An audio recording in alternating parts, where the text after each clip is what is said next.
Parang si Catherine pa ang bumitaw? Wag naman.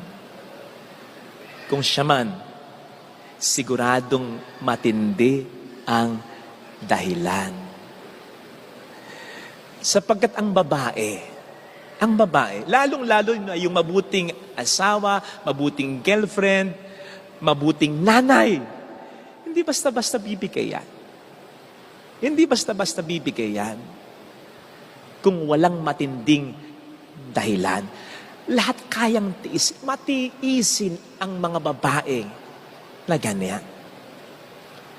Kaya't kung bumitaw na, ibig sabihin matindi talaga. Kaya nga may kasabihan, ibang usapan na kapag ang babae ang sumuko talaga.